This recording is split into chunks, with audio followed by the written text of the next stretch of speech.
In Umuoka village, there lived an old woman called Nne Mgbafọ. No one knew her real age. She was already old before the oldest elder in the village was born. Her back was bent like a question mark, her skin dark and dry like burnt clay, and her eyes were deep, quiet and heavy, as if they had seen too many things.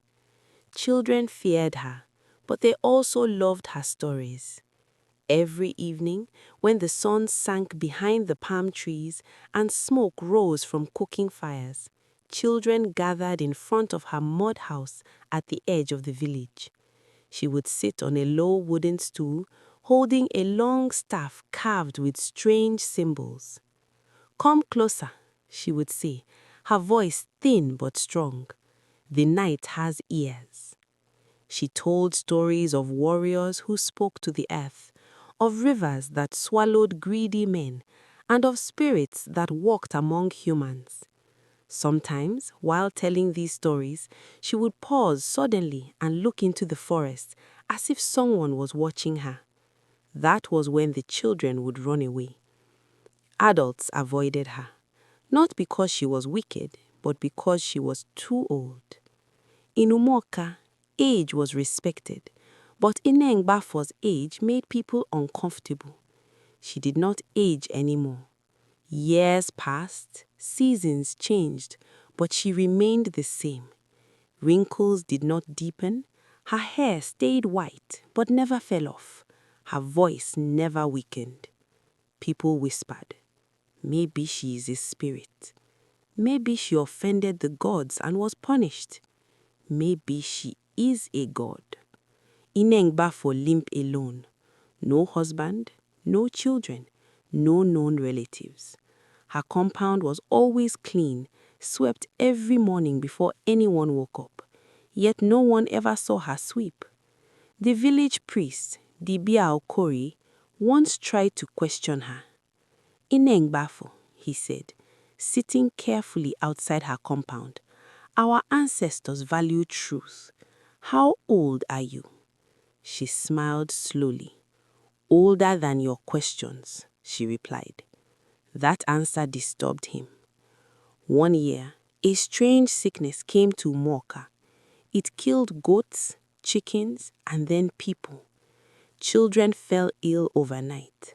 Strong men collapsed in their farms. Panic spread. The villagers ran to the shrine, crying to the gods. They offered yams, kola nuts, palm wine, and even a cow. But the sickness did not stop. That was when someone remembered Nne Mgbafọ. "She has lived through many seasons," an elder said. "She must know something," another replied. Reluctantly, they went to her. When they arrived, they found her pounding herbs calmly. "The sickness will pass," she said before they spoke. "But first, the village must confess." "Confess what?" the elders asked. She looked at them one by one. "That which was buried without burial." Her words confused them. 3 days later, the sickness stopped. People were afraid now, not relieved. From that day, some villagers avoided her completely. Others secretly brought her food, hoping to stay on her good side. Years passed. Children who once sat at her feet grew old and died. Their children also grew old, but Nne Mgbafọ did not die. Then one morning, the village woke up to shocking news. Nne Mgbafọ was lying on the ground inside her compound, still, not breathing. The old woman had finally died. Drums were beaten slowly. The town crier announced it. Women wailed, not out of love, but fear. The elders gathered. "How do we bury someone like her?" one asked. That question marked the beginning of Umuoka's greatest mistake. In Igbo land, burial is not just about the body, it is about peace. An improper burial brings curses. Everyone knew this. The elders debated for 3 days. "She is old, yes, but she lived like a stranger," one elder said. "We cannot bury her with full rites," another replied. Dibia Okore warned them, "Be careful. The ground remembers everything." But fear spoke louder than wisdom. They decided to bury Nne Mgbafọ quietly at night, without drums or rituals. No masquerades, no ancestral prayers, just a hole. When they went to lift her body, something strange happened. She was light, too light, as if she is empty, a man whispered. They buried her at the edge of the forest, near the forbidden path no one used anymore. That night, Umuoka did not sleep. Dogs howled. Winds knocked on doors. Palm trees bent like they were bowing to something unseen. At midnight, a loud sound shook the village. Boom! People rushed out. The grave had opened. The earth was cracked, split open like a broken pot. The body of Nne Mgbafọ was gone. In its place was her staff, standing upright. Fear entered Umuoka like smoke. The next morning, things began to happen. A man who mocked her burial woke up unable to speak. A woman who spat near the grave lost her sight. Crops began to rot overnight. Worst of all, children started seeing her. She stood near the river, a boy said. She called my name, another cried. Dibia Okore returned to the shrine and consulted the oracle. What he heard made him collapse. Nne Mgbafọ was not a normal woman. Long ago, during a great famine, Umuoka had sacrificed a young girl to save the village. That girl did not die fully. The earth kept her between worlds, neither living nor dead. She became the watcher. She lived to remind the village of their forgotten sin, and now they had insulted her spirit. There is only one way to stop this, the oracle said. Find where she truly rests. But how do you find someone who never dies? That night, Dibia Okore went alone to the forest, and Nne Mgbafọ was waiting. The forest was silent. No insects, no birds.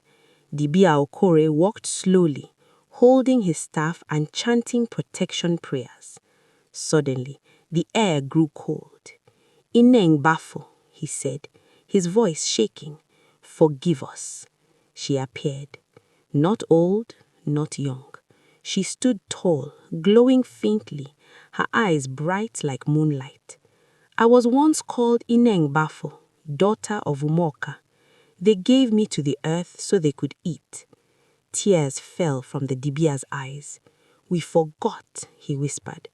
That is why I stayed, she replied, to remind you. She explained everything. The famine had ended, but the village buried the truth with her name. Over time, the story became taboo, then silence. She was allowed to live, but never to die, until the truth was spoken and honored. You buried me wrongly because you never accepted me rightly. What must we do? The Dibia asked. Tell the story. Build a shrine. Call my name. Let the children know the truth. The next day, Dibia Okore told the village everything. The elders cried openly. They rebuilt the grave properly. They danced, they sang, they called her name. A shrine was raised where she once lived. That night, Nne Mgbafọ appeared once last time, in a dream shared by the whole village. She smiled, and for the first time since anyone could remember, she rested. From that day, Umuoka prospered. Until today, elders say, when a village forgets its past, the past will return wearing fear.